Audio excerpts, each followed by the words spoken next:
Mari kita dengarkan 3 perspektif strategis dalam mentransformasi pendidikan Islam kita menuju Indonesia Emas 2045 yang akan disampaikan oleh para presentator dari kelompok 11.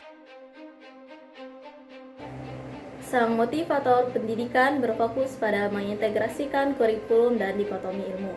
Berdirinya saya di sini untuk menggugat dikotomi ilmu yang sudah terlalu lama menyandra institusi pendidikan Islam kita. Nah, kita tidak bisa lagi membiarkan adanya jurang antara penguasaan ilmu agama dan dunia yang nyata. Visi saya untuk tahun 2045 adalah mengintegrasikan total. Nah, di mana kita sering melihat bahwa lulusan yang sangat fasih membaca kitab kuning, namun gagap saat berhadapan dengan AI atau analisis data. Nah, ini adalah bentuk kegagalan sistem yang menganggap bahwa analisis dan teknologi itu hanya sebagai tongkat. Bagi saya sendiri, kurikulum masa depan hanya menyatukan keduanya secara sistem organik.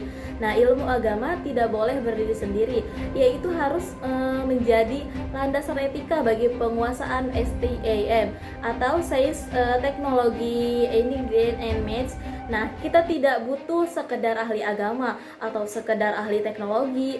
Yang kita butuhkan adalah generasi yang cerdas spiritual sekaligus cerdas digital. Nah, jika kita gagal mengintegrasikan keduanya ini, kita bukan hanya mencetak pemimpin peradaban, tetapi generasi yang hanya pintar. Visi saya untuk generasi emas 2045 bukan hanya soal kepintaran otak saja, tetapi juga soal ketangguhan karakter. Karena kita saat ini sedang menghadapi krisis moral dan ancaman ekstremisme yang sangat nyata. Maka dari itu, pendidikan Islam harus berhenti menjadi penjaga tradisi saja dan harus mulai bertransformasi menjadi laboratorium moderasi atau wasataniyah. Karena saya melihat moderasi beragama bukan lagi sekedar slogan politik, melainkan sebuah soft skill wajib dan kurikulum hidup.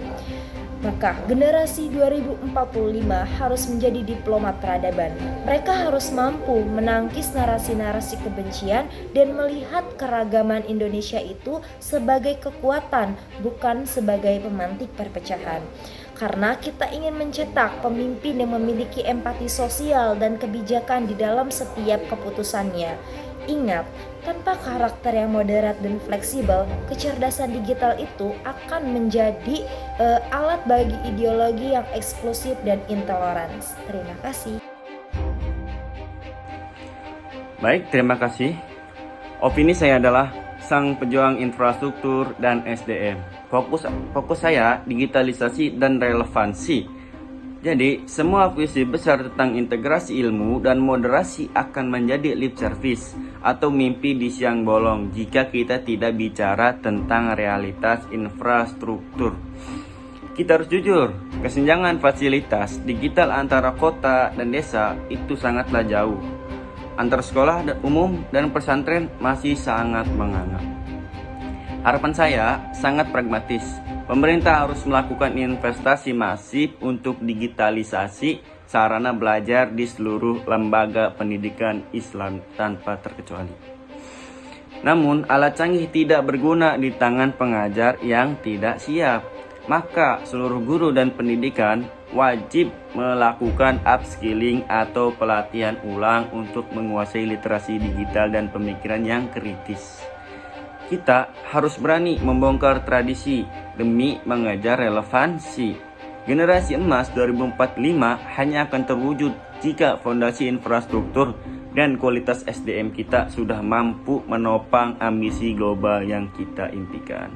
Baik, terima kasih. Cukup sekian dari saya.